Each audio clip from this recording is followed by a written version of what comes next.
Huh. That one failed. Crazy. Every laser welding video on the internet shows you the same thing. Perfect gap, perfect fit, a guy who's never touched a welder in his life, stacking dimes like he's been doing it for 20 years. And the restoration guys watching that are already in the comments, calling it fake before the video's even done loading. So today, we're not doing that video. 3 welders on this bench, MIG, TIG, and this, the xTool MetalFab laser welder. Full disclosure, xTool sent us this machine free of charge to test. Same metal, same prep, and same joint on all 3 welders. Every single one of these welders is going to warp the metal. That's physics, not opinion. What's actually up for debate and what we're settling today is how much each one will warp it, and how much of your Saturday that warpage is going to cost you in hammer and dolly work.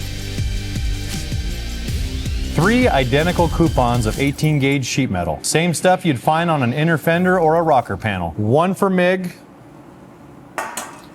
1 for TIG, and 1 for the laser. The goal in what we're about to do is we're going to be demonstrating the amount of warpage you get per a couple tack. How much time are you going to have hammer and dollying each one of those tacks, as well as the full weld, and how much time you're going to have in grinding something like a MIG versus a TIG versus the laser, and how strong are those. To start, we're going to start with the MIG welder. This is a Miller 252. We're going to be placing 4 tacks for every one of these machines. With only 4 tack welds, we already have a pretty substantial amount of distortion, and we'll also show the distortion after we have fully welded this and how much it really takes off. Next, we're going to do TIG. This one has pretty similar amount of distortion, to be honest. Where this really becomes a factor is when we get into the hammer and dolly portion of it. Before you jump into laser welding, make sure you are using the laser welding helmet. It has a specific different wavelength of light that the normal welding helmet will not block, and it's specific to a laser welder. Let's see how the laser does.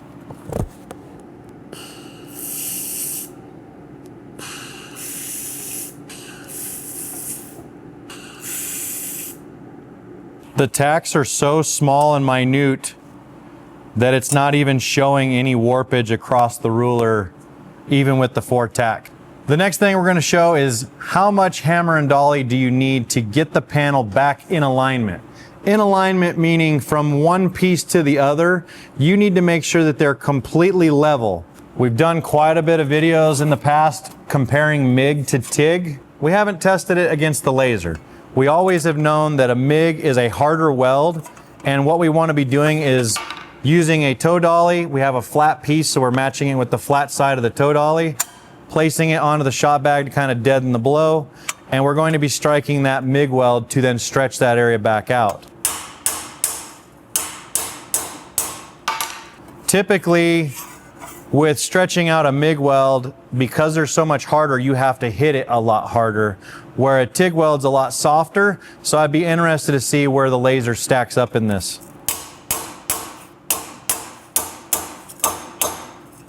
And then what we're going to do is just verify that we have it back in alignment with each other. Let's do the TIG. We are back completely flat, and it even feels a hair better than the MIG. The laser, what's kind of trippy about this is you almost don't even feel them. I'm curious to see how hard they are in relation to the rest.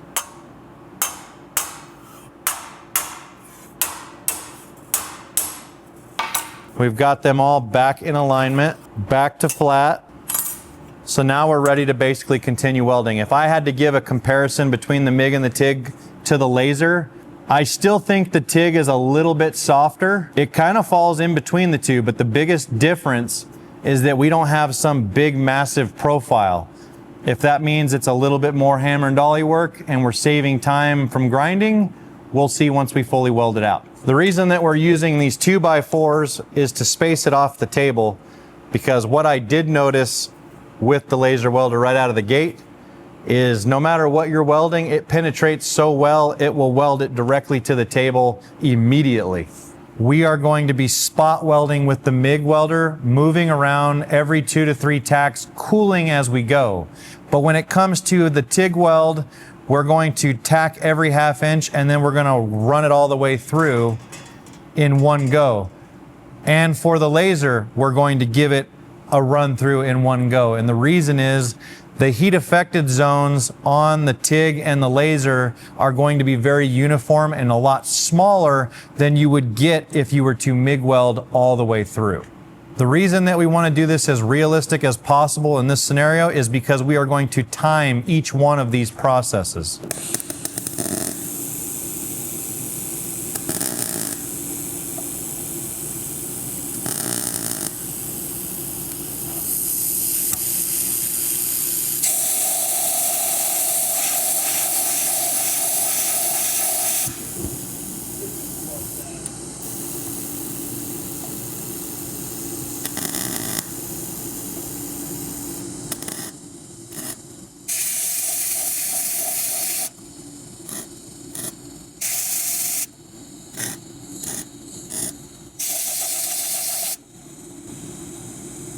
Time.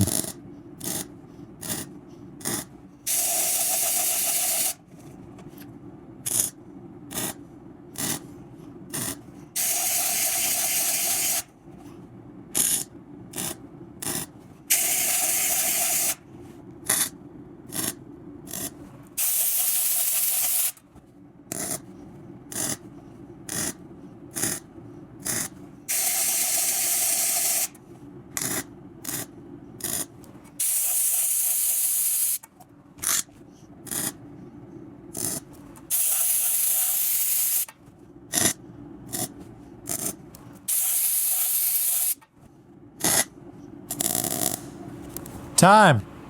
The MIG weld is very dirty. There's a lot of slag out here that you're going to have to clean up later. We did get penetration all the way through, and with us cooling it, we have a uniform heat affected zone all the way through the panel. It's just going to take a lot of work to make it look pretty. Minute and 13 seconds to get across the panel with the TIG. Obviously a little bit, quite a bit bigger heat zone than we had with the MIG, but it's very even, very consistent. There's not a lot of grinding to do. So if I wouldn't have messed up, it was about 17 seconds. But because I got out of alignment and about halfway down, I started drifting off of the seam, we're probably somewhere around 27 seconds. What's more impressive than anything is the actual heat affected zone on this piece is like a 1/4 inch wide and penetrated on the backside, which is pretty impressive considering, I'm just curious, how much has this thing warped? This is the wild part, is there's probably a 1/16 of warpage down here at the bottom of that weld. And I've never seen, out of 30 years, I've never seen a heat affected zone that small and that well penetrated. The caveat there is that because the gun is a bit bulky and the wire feed, you can't pull like I'm used to with a TIG. TIG, you're pulling and you're feeding and you have a little more control, where this, if you do a lap joint, it will ride right in the 2 lap joints perfectly. So for maybe a little bit thicker steel, it's really ideal. Sheet metal, I think it's awesome so far. It's just getting it to stay right where you want it and then also being able to see it. The fact that I've gone through this twice on 1/2 of the panel and I have less warpage than I did with the TIG is impressive in itself. Now that all 3 are fully welded out, let's see how much time it takes in grinding and metal finishing. The warpage, we're about a 1/4 inch off to start. Timer starts now.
Time.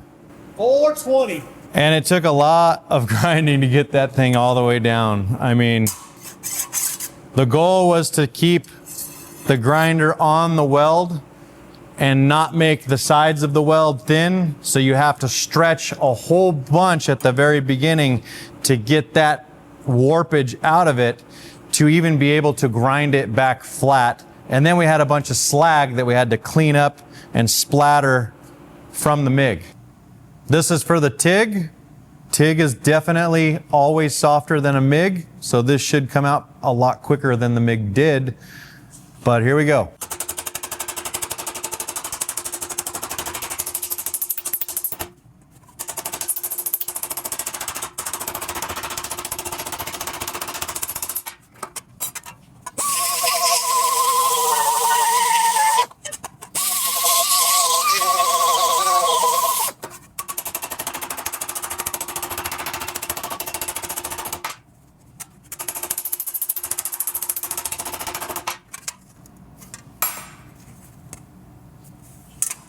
With a TIG having a slightly larger heat affected zone, we have to work through the center of the weld, and then you also got to work through the heat affected zone to get everything kind of ironed back out flat from that pull to the center. Let's see what the laser does.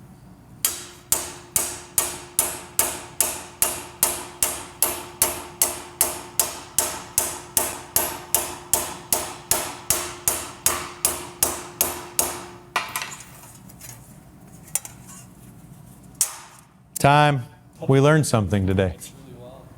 We learned that pretty much however long it takes you to weld it is about how long it should take you to metal finish that area. It's very impressive as to how little of warpage is really there. I think with a lot of practice holding that gun and trying to figure out a better way of lighting it to have a better view as to where you are, that laser welder could be very dangerous. You don't have to grind it at all?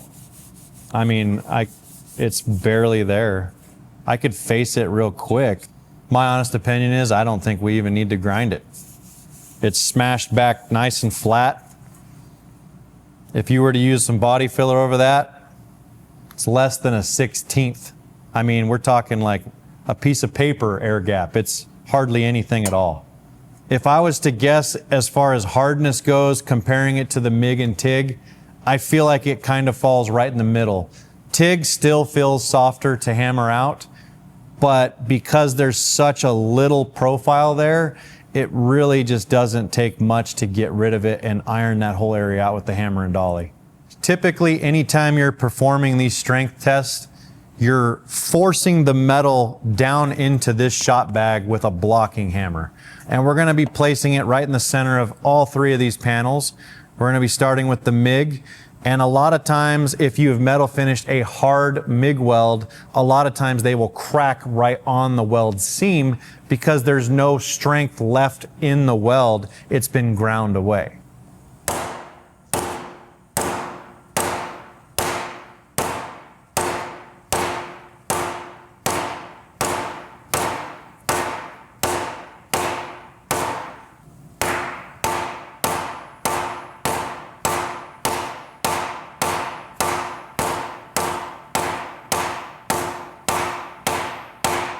How many hits we got? 34. It's pretty safe to say we got good penetration. It shockingly did not crack.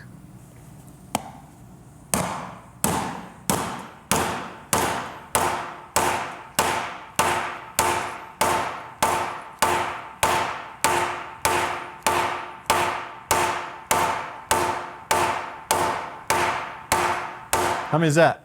6. Huh. That one failed. Crazy. This isn't going right. Yeah. 26. Usually the MIG fails.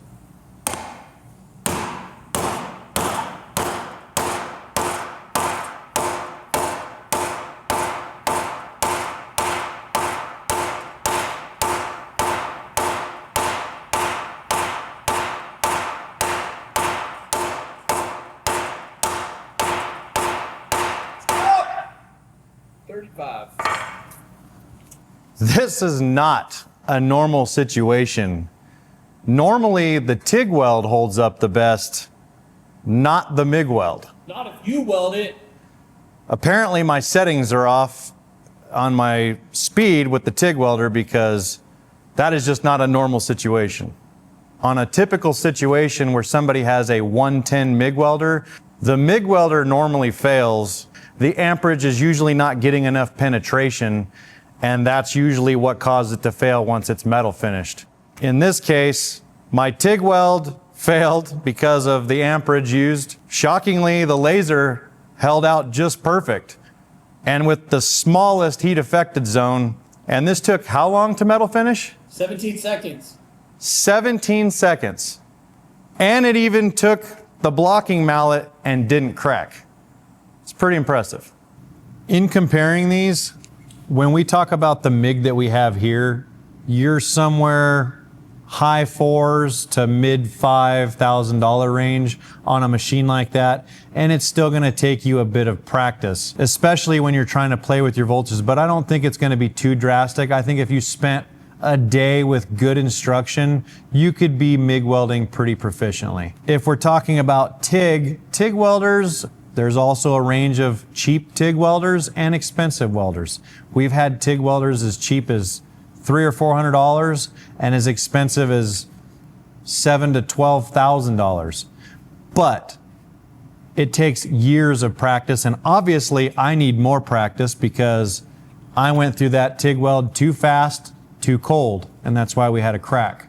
It's always to be testing your parts and seeing what is failing and where it needs improvements.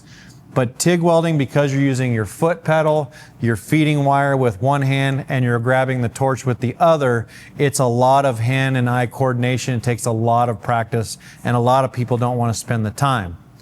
So if we want to compare a laser welder at $4,600, and you can even make payments to it, it's a pretty good deal to get into something, considering I've got about 10 to 15 minutes of practice with this machine. If I could just get used to the gun and holding it and seeing what I'm welding, because it's so bulky, it's definitely going to be cost effective because of how much time you're going to save in dealing with the warpage and metal finishing them out. Overall, looking back at how long I've spent in fabrication trying to perfect welding and trying to learn metal finishing, this machine is extremely impressive because of how big of a heat affected zone and how little of warpage. It almost feels like a cheat code, to be completely honest, and it almost doesn't feel fair to all the years that I've put in to learn MIG and TIG both. Obviously, this is going to take a little bit of getting used to, but I definitely think it's a good investment if it's something that you're going to be doing for even a small or larger project. If you guys don't want to deal with welds that are cracking on your MIG welder, and you don't want to deal with learning TIG welds, this is definitely a great option. If you guys want to know more about the specs of this machine and the financing available, check the link in the description, and hope you guys enjoyed this video. We'll see you on the next one.